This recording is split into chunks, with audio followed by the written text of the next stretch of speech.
Are you surprised that J-Lo hasn't had to enter the chat? I'm absolutely surprised at that. I'm absolutely surprised at J-Lo, because J-Lo, she wasn't just with the Diddy shit, she was at Epstein Island too. With what's her ex-husband name? Ben Affleck. Yeah. He was on Epstein Island. J-Lo a big freak. And she a big freak. She's a horrible whore. She's a horrible whore. And I'm absolutely surprised, as I'm sure everybody else is, that her name wasn't drilled through the mud. But that just goes to show you how much power and influence J-Lo got. J-Lo is a mega star. She ain't just no normal motherfucker. And I believe, honestly, that they wanted that Diddy trial to end like it ended, and we didn't hear anything that we thought we would hear. We thought we would get like the Epstein files. We haven't got them yet. With the Diddy files, we thought that we was gonna get some names, right? Above and beyond motherfuckers just saying, well, so-and-so, like Ray J and Jamie Foxx was there and all that other kind of shit. We wanted some motherfucking names. I wanted some names. I wanted the T. I ain't gonna even lie. I want to know which one of these freaky motherfuckers is up there, because they allowed to hide. And when you look at how horrible Diddy was as a human being, right? There are other people who was engaged in the shit he was engaged with who are just as horrible. So what has happened is, by not outing and exposing these motherfuckers, you know they doing the same shit they was doing without Diddy. Diddy didn't create those monsters.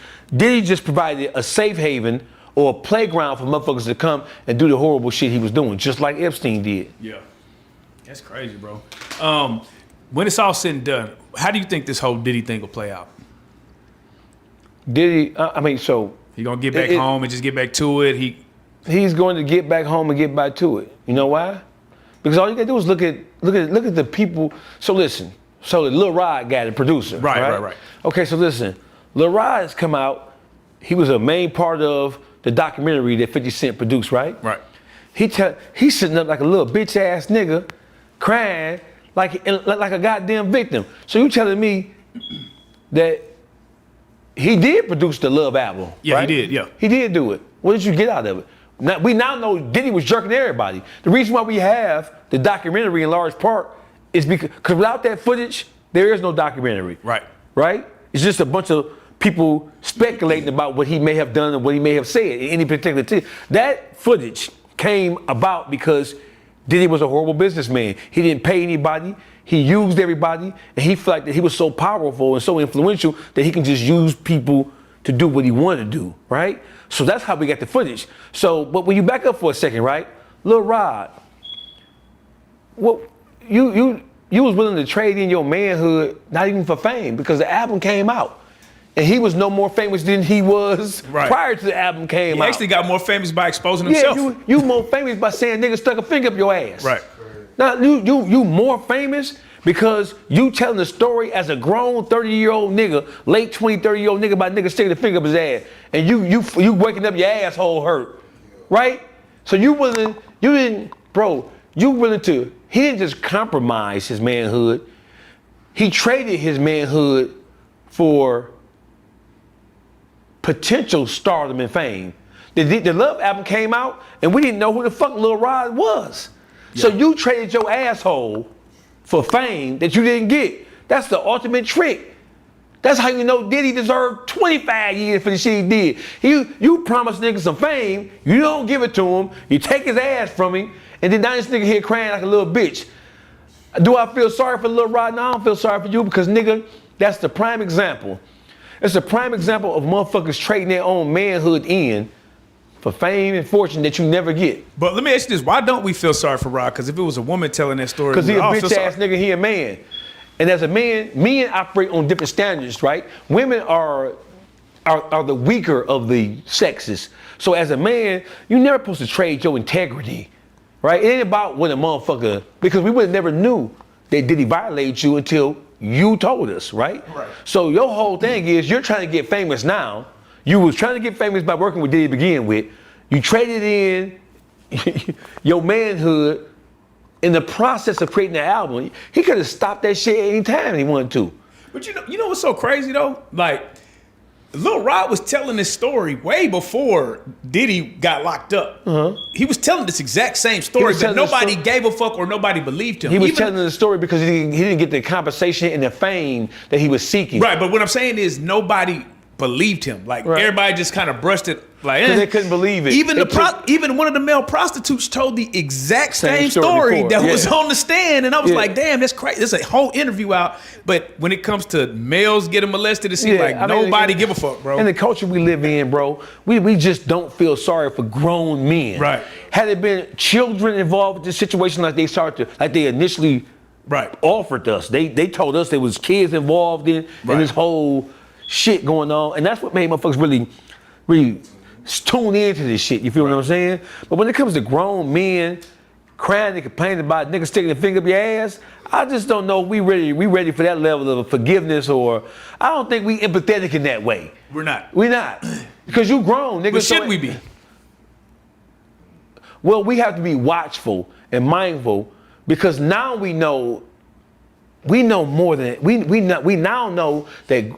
Bro, listen, we now know that the allure of fame and power, it is so intoxicating that grown men, most of them from the ghetto, are willing to trade their manhood in for a glimpse, or for a second, or for 15 minutes of fame. We now know that. So what Diddy did and him being exposed, he really exposed the whole black culture. Right? You can't blame white people for Diddy, right? You can point the finger at who you want, but that was Diddy, and everybody who's around Diddy. The Russell Simmons is a freak ass nigga. Russell Simmons has been fucking on Kimora Lee since he was 15, 16, right?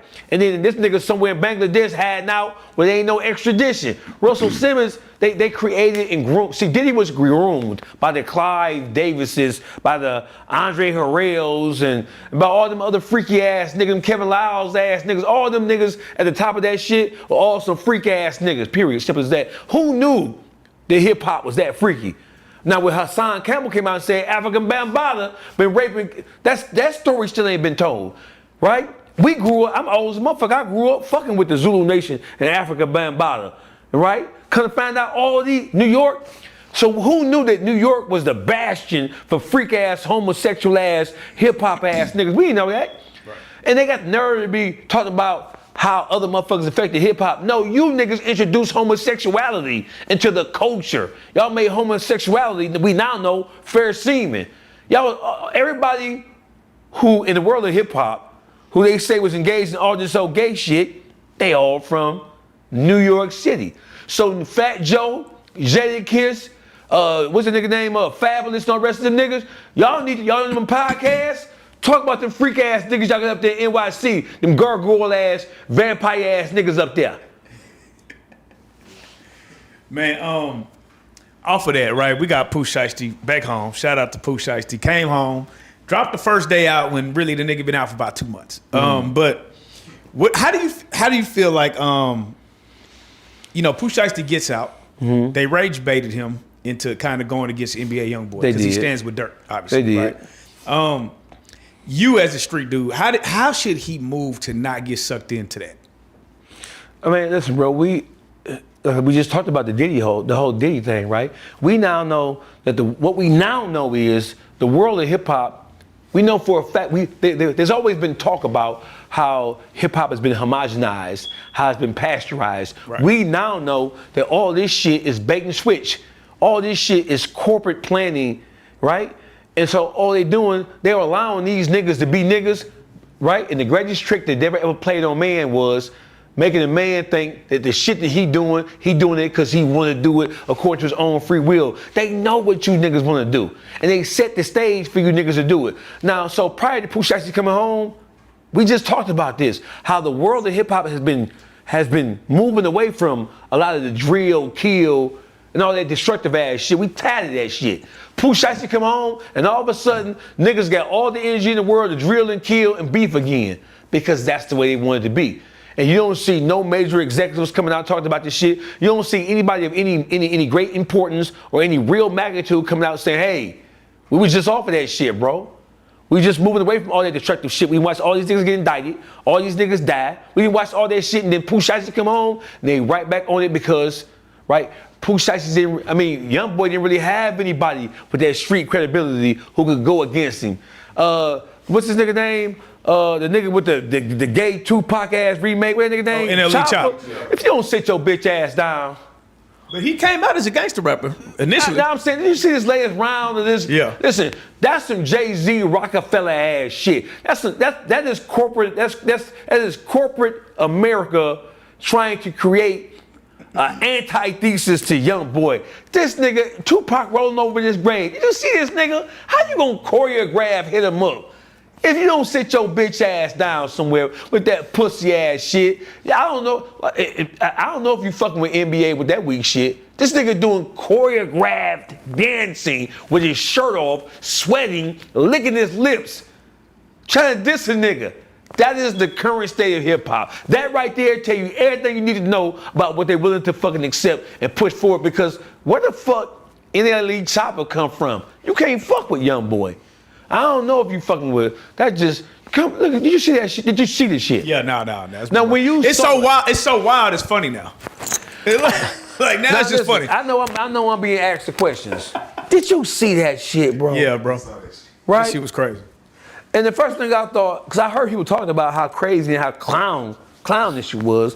When I saw this shit, the nigga licking his lips and moving to the left and the right, like, do you think that is that?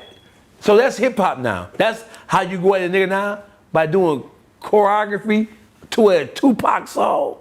If you don't sit your bitch ass down, and bitch, you ain't it. So Pooh Shiesty, right? We look at his pedigree, the background, the city he come from, and his association of friends, he got Big 30. Yeah. He got some of the top motherfuckers in Memphis who gonna rock out with him. That's a power base now.